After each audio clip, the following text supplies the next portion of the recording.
Bonjour et bienvenue sur Plume à Papote.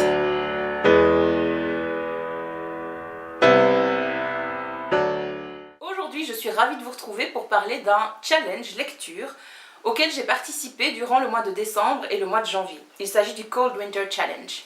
Cet événement était modéré par Moody et par Margot. Le but est de lire pendant 2 mois des livres en lien avec les thématiques proposées. Cette année, il y avait 2 thématiques, 2 menus à savourer. Donc le premier menu était montagne enneigée, il fallait donc lire des livres en lien avec la neige, le froid, l'hiver, etc., etc. Le deuxième menu était composé, lui, de la magie de Noël. Personnellement, j'ai choisi d'essayer de remplir les 2 menus. Il fallait que je lise 2 livres pour chaque menu pour que mon challenge soit complet, et c'est le cas. Donc je vous parle tout de suite de mes lectures pendant ces 2 mois. J'ai lu plusieurs livres pour la partie montagnes enneigées. J'ai voulu commencer avec la saga de Sarah Pinborough, Conte des Royaumes. En effet, le premier livre s'appelle Poison et est une réécriture du conte de Blanche-Neige. Blanche-Neige, neige, je suppose que vous avez fait le lien. Je me suis dit qu'en plus c'était l'occasion de lire le deuxième, puisque le deuxième est composé d'une couverture vraiment bleue, glacée et assez brillante. Ce deuxième livre s'appelle Charme et j'ai tellement adoré cette saga, les 2 premiers tomes, que j'ai terminé avec Beauté. Beauté par contre ne compte pas dans mon challenge, étant donné qu'il ne remplit aucun des menus, aucune des conditions des menus. Mais ce que je peux vous dire, c'est que cette saga, qui est en fait une réécriture de conte de La Belle et la Bête pour Beauté, Cendrillon pour Charme et Blanche-Neige bien entendu pour Poison, cela a été vraiment une très très bonne surprise. J'avais déjà lu des réécritures de contes, mais celles-ci sont vraiment très différentes. Elles sont quand même relativement proches des contes de départ, dans le sens où elles sont très cruelles. Les personnages n'ont pas nécessairement une fin heureuse, et c'est ça que j'ai apprécié. En plus, j'ai vraiment adoré parce que ces héroïnes des contes de fées ne sont pas du tout cruches comme Walt Disney nous les fait un petit peu découvrir. Je sais pas si vous avez regardé Blanche-Neige et les 7 nains dernièrement, mais Blanche-Neige est ultra cruche dans l'adaptation de Disney. C'est pas le cas ici. Elle est un peu cruche au début, mais elle évolue bien. Donc voilà, c'était une belle saga à découvrir. Attention, ce n'est pas une saga jeunesse, même si ça parle de contes de fées. Ces livres ne sont pas à mettre entre toutes les mains. Toujours pour ce premier menu, j'ai lu le thriller Cold Fear de Rick Moena. Je l'ai lu en anglais et je l'avais sur ma liseuse parce que j'avais profité d'une promo où il était gratuit. Et je dois dire que ce thriller a bien rempli son job. Voilà, j'ai douté tout du long alors que j'avais tous les éléments pour savoir que tel personnage n'était pas coupable ou que tel autre ne l'était pas non plus. Jusqu'au bout, je me serais posé la question, et si ? Voilà, c'était un bon thriller, parfois, le seul reproche que je peux lui faire, c'est la multiplicité des points de vue de narrateurs, un petit peu trop de narrateurs à mon goût, mais c'est vraiment un tout petit reproche. C'est un thriller correct, voilà, à lire, à découvrir. Je ne sais pas malheureusement s'il est traduit en français. Toujours pour ce même menu, j'ai poursuivi mes lectures avec Les Larmes d'Artamon, le tome 1, Seigneur des Neiges et des Ombres. Seigneur des Neiges et des Ombres, c'est un roman fantasy, c'est le début d'une saga de 3 tomes. Et j'ai vraiment apprécié de me plonger dans un univers fantasy tel que celui-là. Il est bien fait, voilà, c'est un roman propre, j'ai trouvé qu'il y avait tous les bons éléments de la fantasy, il n'y avait pas trop de personnages, mais quand même pas mal. Il y a des intrigues politiques, un petit peu à la Game of Thrones, mais quand même un peu moins trash. Si vous n'avez jamais lu de fantasy que vous voulez vous lancer, je pense que ça peut être une bonne première approche. Pour compléter le menu, j'avais décidé de mettre dans ma pile à lire Furie de glace, qui est en fait le 2e tome de la saga Dragon Fury. J'ai donc dû lire le premier tome pour arriver à celui-là. Le premier tome ne compte pas dans le challenge bien entendu puisqu'il s'appelle Furie de flamme. Donc il n'a rien à voir avec aucune des thématiques, ça se passe pas du tout à Noël et on parle pas du tout de neige. Cette saga, sachez-le en tout cas, c'est une saga bitlit, donc avec des créatures. Ici on ne suit pas des loups-garous ou des vampires mais des dragons, des hommes dragons qui peuvent se transformer en dragons, mais ils sont des hommes. Et voilà, cette saga reprend absolument tous les codes de la bitlit. Vous avez un couple par tome, c'est une romance paranormale en quelque sorte, oui c'est paranormal, une romance paranormale, une héroïne qui est convoitée par les ennemis de la meute, de la tribu, voilà. Il n'y avait rien de surprenant dans cette lecture, dans ces 2 lectures, c'était de toute façon, enfin c'était quand même agréable à lire, j'ai pas été surprise. Mais c'était assez distrayant, ça se lisait vite et c'était une autre mythologie que ce qu'on a l'habitude de voir. Donc voilà, si vous aimez ce genre de livre, je pense que Dragon Fury pourrait vous intéresser. Et enfin, ma dernière lecture pour Montagne enneigée, c'est La classe de neige. Alors je vous en ai un petit peu parlé sur les réseaux sociaux. Ce livre m'a totalement pris par surprise. Pourquoi? En fait, je ne peux rien vous dire sur ce livre. Absolument rien, sinon je gâche tout ce que l'auteur a voulu mettre en place. Sachez juste que c'est une toute petite lecture. Sachez également que si vous êtes moniteur, animateur, professeur et que vous encadrez des jeunes en voyage scolaire, vaut mieux éviter de lire ça, ça va vous rendre totalement parano.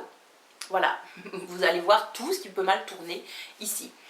Non, enfin ce livre est dramatique, ce livre est ultra bien écrit, ce livre est haletant, palpitant, il est totalement malsain, enfin il y a un sentiment de gêne qui se développe au fur et à mesure des chapitres et c'est vraiment bien dosé quoi, c'est voilà, sachez-le. Alors, je vous mets la couverture, je vous ai mis la couverture à côté.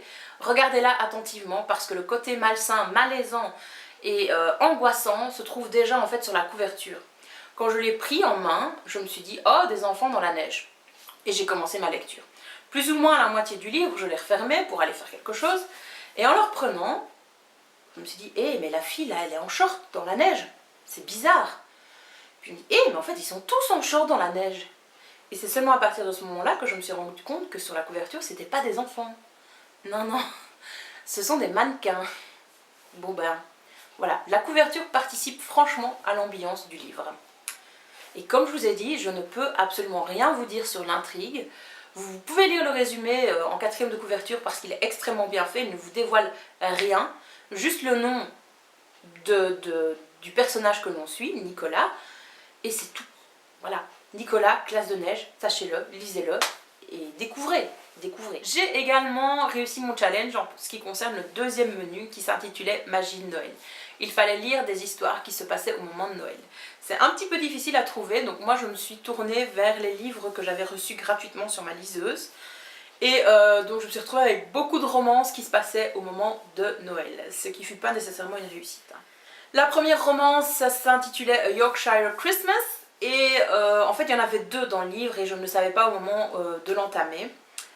C'est en fait une romance totalement cliché, on sait comment ça se termine avant même d'avoir fini le premier chapitre. Et là où j'ai trouvé ça un peu dommage, c'est qu'en fait, donc il y a 2 romances dans le livre et la 2e est une copie conforme de la première. Les personnages changent juste de prénom finalement, ils se ressemblent très très fort, ils ont quasi les mêmes professions, les mêmes origines, le même background et le lieu. Donc dans la première nouvelle, vous êtes en Angleterre, dans le Yorkshire, et dans la 2e, vous êtes aux États-Unis. Donc voilà, il n'y avait pas vraiment de surprise, et heureusement ça se lisait vite quoi, mais je ne lirai pas d'autres livres de cet auteur. Alors une 2e romance qui n'a pas du tout été une réussite, celle-ci, c'est A Christmas Code. Alors il faut savoir qu'il s'agissait d'un 2e tome dans la saga. C'était pas gênant de commencer directement par ce 2e tome sans avoir lu le premier parce que c'est un couple par tome, comme ça se fait souvent dans le monde des romances.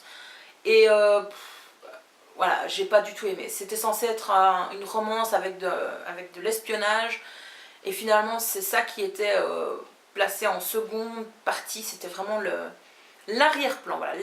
L'affaire en question, l'espionnage, faisait partie de l'arrière-plan, qu'il soit là ou pas, on s'en foutait finalement.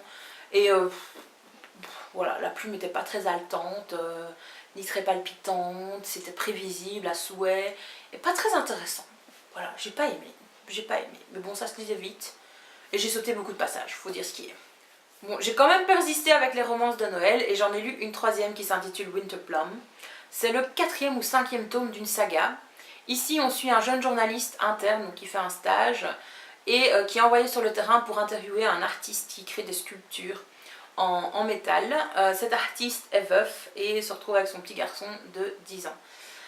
Voilà, et il y a une romance qui s'ensuit ici, et finalement c'est celle qui m'a le plus touchée, qui était, je pense, la plus vraie quelque part, la moins cliché, même s'il y en avait quelques-uns. Voilà, il n'y avait pas non plus de surprise, on espérait que ça se finissait bien, et voilà, c'est ce qu'on a eu, c'est ce que j'ai eu en tout cas. Mais la plume de l'auteur est vraiment très belle, enfin j'ai trouvé que c'était beau, c'était juste bien équilibré du point de vue des descriptions, des sentiments, des dialogues, et je me dis que si je ne sais pas quoi lire, bah, je lirai probablement les tomes précédents à celui que j'ai lu. Et je termine mon menu de Noël avec The Chimes de Charles Dickens, essayez de le dire vite 5 fois, qui s'appelle en français Les Carillons. Et Les Carillons, en fait, c'est la suite, en quelque sorte, du conte de Noël. Alors quand je dis la suite, c'est pas du tout les mêmes personnages, mais on avait demandé à Charles Dickens d'écrire 5 contes de Noël, et celui-là est le deuxième. Il est un peu plus sombre que le premier conte de Noël, vous savez, celui avec Scrooge, là, les 3 fantômes, passé, présent, futur. Ici, ce sont le personnage principal, ce sont vraiment les carillons de l'église, et on suit un personnage qui adore ces carillons, et voilà. On a des tranches de vie au fur et à mesure. C'est assez triste, voilà, c'est assez triste. Je ne peux pas dire ça autrement. Par contre, retrouver la plume de Dickens, c'est absolument merveilleux. J'avais lu un autre livre de Charles Dickens, mais il y a de ça des années, ça fait plus de 10 ans, et c'était Great Expectations.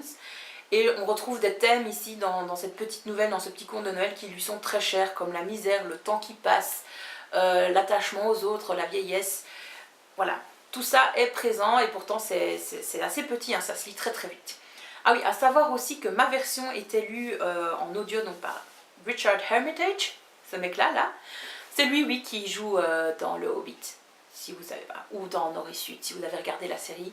Cet acteur est absolument génial et sa voix apportait quelque chose en plus, son interprétation apportait vraiment quelque chose en plus au conte, j'ai trouvé. Il lit merveilleusement bien et alors il prenait les voix des personnages. Et donc à chaque fois que je l'entendais, c'était toujours la même personne qui lisait, mais il y avait voilà, un jeu d'acteurs qui était injecté là-dedans. Et c'était vraiment chouette. J'ai été assez rapide pour présenter tous ces ouvrages, donc si vous voulez plus de renseignements, n'hésitez pas à aller voir dans la barre d'infos ci-dessous.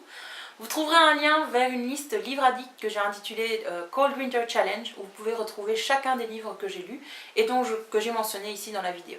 Voilà, j'en ai fini de vous présenter mes lectures pour le Cold Winter Challenge. Ce que je peux vous dire, c'est que j'ai adoré y participer et que j'y participerai très certainement l'année prochaine.